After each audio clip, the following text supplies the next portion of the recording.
тарбияти солими шахс даврони кӯдакию наврасӣ ва ҷавониро дар бар дорад.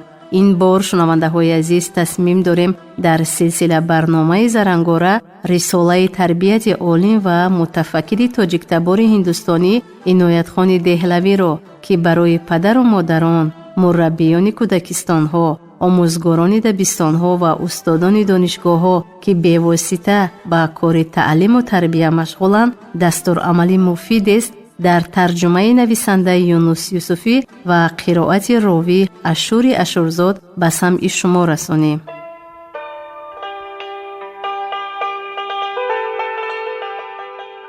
آموزش خردسال از 2 تا 5 سالگی.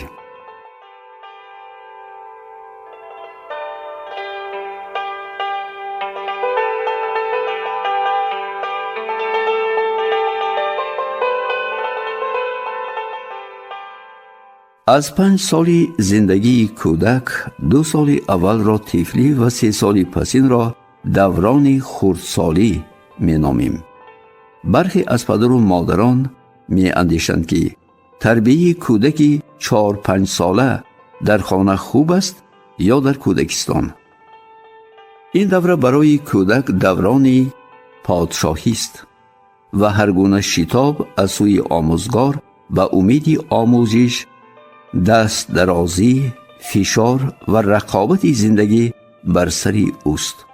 زیرا زندگی ما همه تنیده از رقابت است که روز تا روز سخت‌تر و سخت‌تر می شود. این گونه محیط ناخودآگاه به زندگی کودک فشار می آورد و او را ناچار می سازد وارد رقابت گردد تا در بزرگسالی تواند که از خود دفاع کند. اما این سالهای شیرین و شادیزاکی آری از تشویش و غم و اندوه و درد و خودخواهی‌اند و با دستی سرنوشت به کودک پیشکش شدند. چی‌اند؟ این سالهای پادشاهی اند. اگر شما کودک را با شاه قیاس کنید، خواهید دانست که پادشاهی راستین کودک است. پادشاهی دیگران تقلیدی بیش نیست. بهتر آن است که کودک آموزش را نه از دبستان بل از کودکستان سر کند. آنجا او الفبا را از یاد می کند، عقلش پابند می گردد، سرگرمی بازی می شود. اما همزمان هنگامی که ما هوش کودک را بند به افق تنگ می کنیم، رشد روحش را محدود می سازیم. خوب می بود اگر مانند کشاورزان و مردمان دور از تمدن کودکان خردسال را آزاد بگذاریم تا آنها با همسالان خود بازند و تازند، شاخی درخت برآیند، به زمین فرایند، شادی کنند، خندند، گریند. خطای بزرگ است اگر آن آزادی و شادی که آسمان ها در این دوران به کودک هدیه کردند از سوی مربیان ربوده شود. حدیثی از بهشت رانده شدن آدم از این میگوید که در زندگی یک دورانی هست که هر کس خود را در بهشت مییابد و سپس از آن بیرون می آید و دیگر چیز گاه آن شادی و نشاط و آزادی را که روحی وی در آنجا داشته است نمی یابد. آدمی نیست که بار خود را در بهشت نیافته باشد و این بهشت کودکی است. و اینک مسئله سرشته کودکانی خیلی فعال. نخست از همه این گونه کودک پیوندان خانواده را خسته می کند، زیرا منفعت های آنان دیگر است. اما اینجا کودک گناهی ندارد. نمونه، شاید آموزگار دست به کار است یا چیزی می نویسد یا دم می گیرد یا آرزو می کند، اما این دم کودک در نزدیکی های وی سر و صدا بلند می سازد. آموزگار می اندیشد این نادرست است. اما نادرست از کدام نگاه؟ اینجا به نزاکتی آموزگار آشکار می شود چون وی نمی تواند کودکی خونگرم را تاب آورد. درست است که خونگرمی را نه همه آدمان خاکی می توانند بپذیرند، ولی کودکان موجودی زمینی نیستند. آنها فرستاده آسمانی اند. به آنها امکان باید داد که از زندگی آسمانیشان بهره برند، آنگونه که ما از زندگی خاکیمان لذت میبریم. ولی این آزادی باید مرزی معین داشته باشد. میگویند ما نمیمانیم که آنها چیزهای خانه را بشکنند، همه را خراب کنند، به کارمان خلل دهند. اما این همه مفهوم های زمینی اند. درست این است که آموزگار حق ندارد آزادی کودک را تنگ کند. برعکس، هر کاری او باید به هوسمندسازی وی روانه شود. در بازی، هیاهو، براو و فرا و جست و خیز کودک روی او ظهور می کند. ما آنها را بی سر می نامیم، اما کودکان چنین نمی حسابند. اگر این بی‌سری است، نیز حق با کودکان است. چون ما آنها را راهبری می کنیم، ناچار می سازیم هم ردیف با زندگی ما باشند. نیروی و غیرت و روحشان محدود می شود و این گونه روندی راستینی رشدشان دشوار می گردد. در این سن و سال کودک عالم ملکوت را درک می کند. بسیار شده که کودکان از رویدادهای میدان جنگ بیش از حکومتداران آگاه بودند. آنها با فراست این را در می یافتند، گاهی در خواب می دیدند، گاهی تصور می کردند و شوخی هایشان همیشه درست می افتاد. این از آن می گوید که کودک به هنگام 4، 5، 6 و 7 سالگی زیاد حساس است، چرا که زیر نفوذ جنها قرار دارد. کودک در 3، 4 و 5 سالگی سخت تقلیدگر است. وی دوست دارد هر چی می بیند تکرار کند. راهی بهترین آموزش در این هنگام به او دادن چیزهای ارزنده به تقلید است. نمونه آوازها، ناتها و هر چیزی که به ضرب و آهنگ پیوند دارد، فعل و خوی او را می سازد و زیب می دهد. در این آغاز کودکی پای دیواری اراده وی گذاشته می شود. بهتر است که تا 5 سالگی آنچه پیوند به رقم، حرف و الفبا دارد به کودک آموخته نشود. فنی که در این دوره به کودک باید داد نظم و ترتیب است. حتی اگر وی آن را درک هم نکند، ترتیب و نظام در خواب و خیز، خوراک، بازی و دمگیری. هنگامی بازدید از ایتالیا بانو مونتسری برایم قصه کرد که وی در کنار دیگر چیزها در کودکان مهارت دستیابی و آرامی را نیز رشد می‌دهد.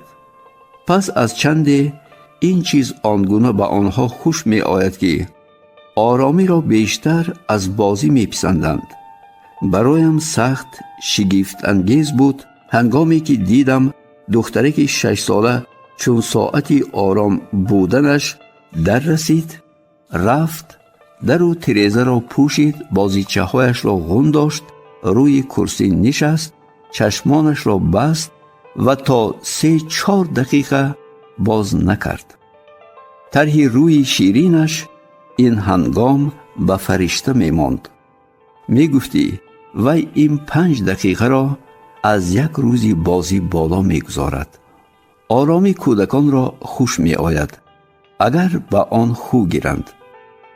آرامی آشفتگی و پریشانی کودک را از میان می برد.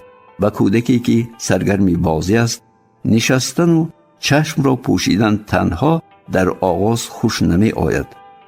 این کار در ابتدا برایش دشوار می تابد، اما چون در دوامی هفته آن را بسنجد، از دستیابی به شادی آرامی راحت می شود.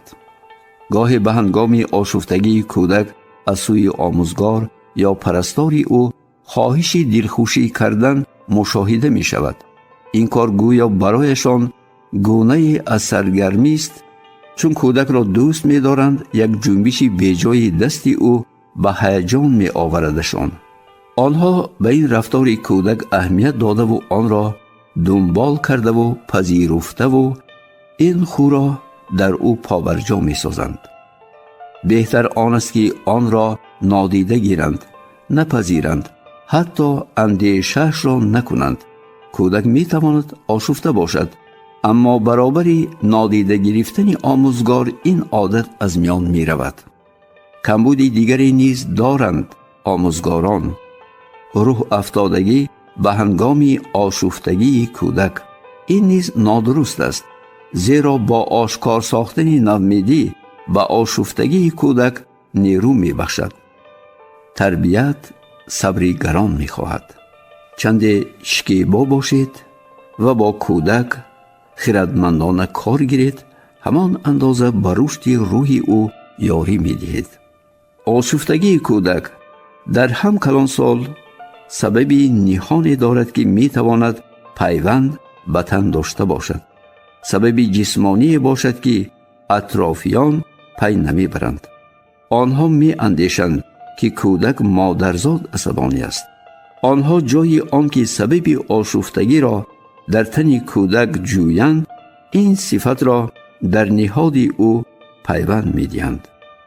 با کوشش دانستن این چیز شما این حال را بیشتر صبر می کنید. در رفتار کودک روند دیگری نیز هست. دیگرگونشوی کیفیت. امروز وی مهربان است، فردا نه چندان.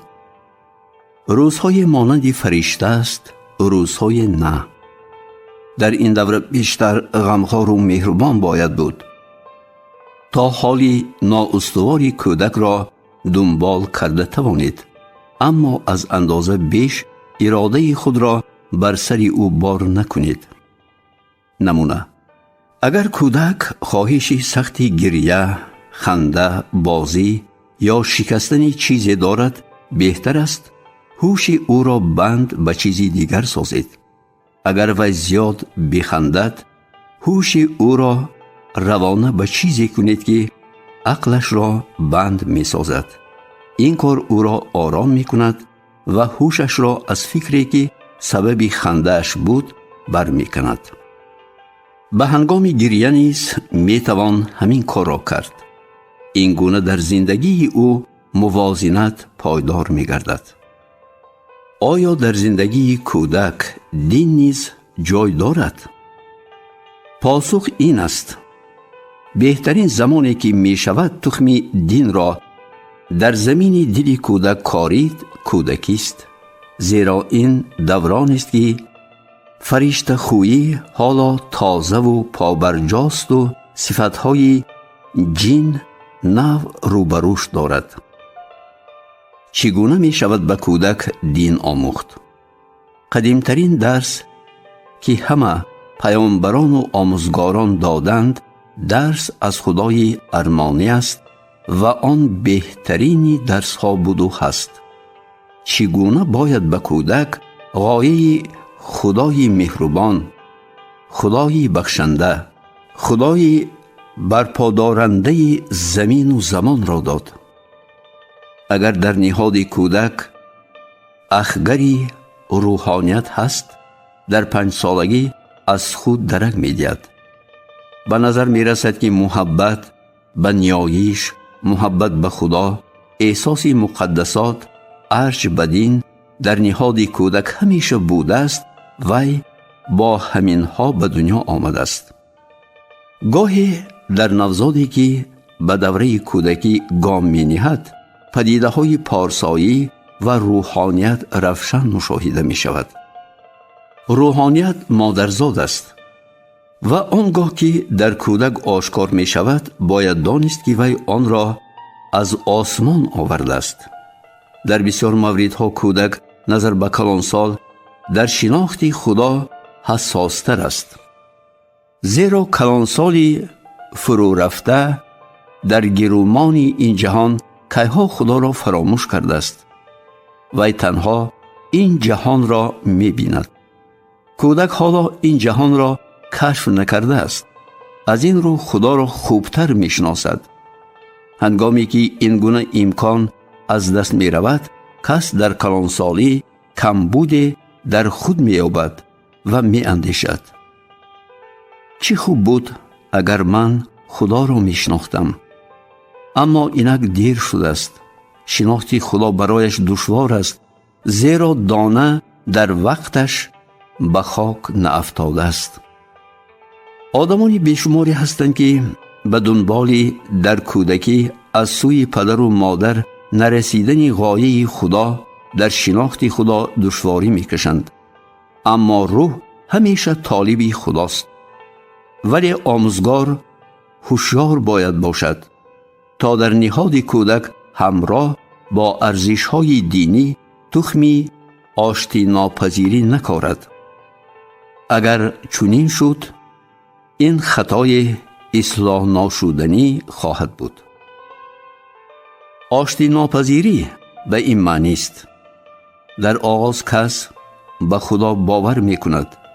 این زمان است فرخنده اما به زندگی پیوندی بیشتر گرفتن.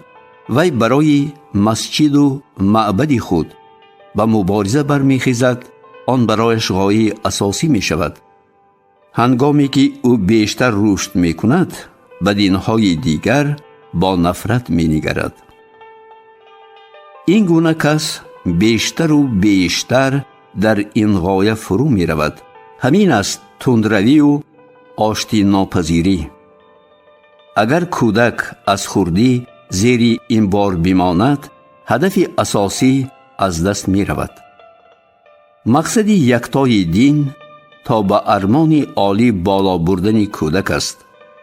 این را با راه به او دادن کلید دین می توان دریافت و این کلید خداست.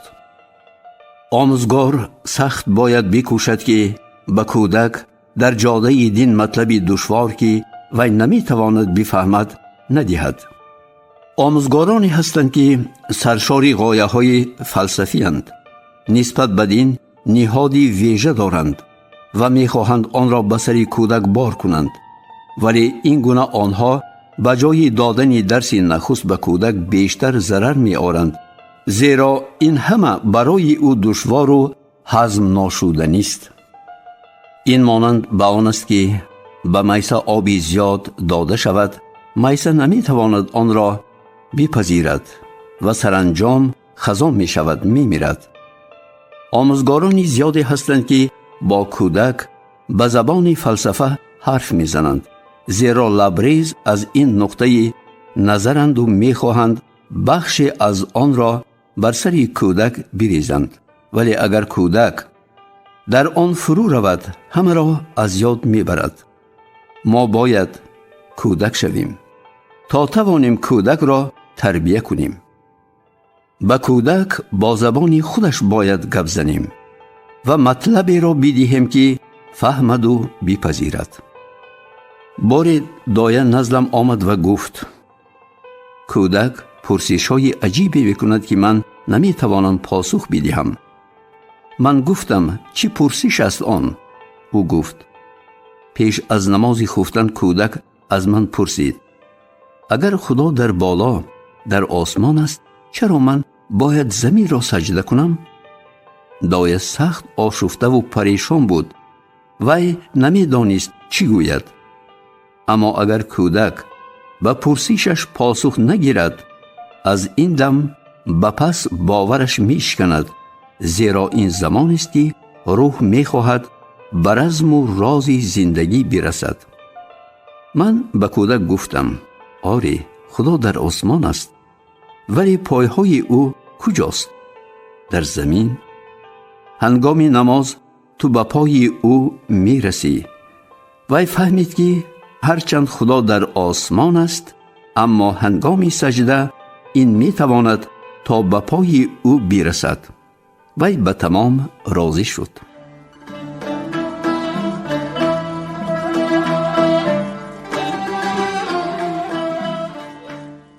шунавандаҳои азиз, ёдрас мешавем ки шумо хониши адабиро аз рӯи рисолаи тарбияти олим ва мутафаккири тоҷиктабори ҳиндустонӣ иноятхони деҳлавӣ аз барномаи зарангора дар қироати ровӣ Ашури Ашурзод аз мавҷи радиои Фарҳанг шунидед.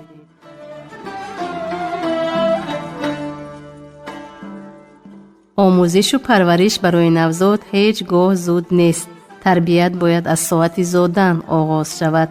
рисолаи тарбият аз асарҳоест ки хондану шунидану баҳра бурдан аз он барои ҳар кас заруру манфиатбахш аст. ин асар барои омӯзгору сиёсатмадор, деҳқону бозаргон, барои олиму ориф яксон муфид аст. пас пайгири силсила гуфтори зарангора бошед. дар таҳияи он саҳм гузоштанд коргардон Мағфират Носирова, масъул Лутфия Қурбонова. идомаи гуфторро фардо дар ҳамин вақту соат бишнавед. поёни гуфтори 4. шоду масрур бошед.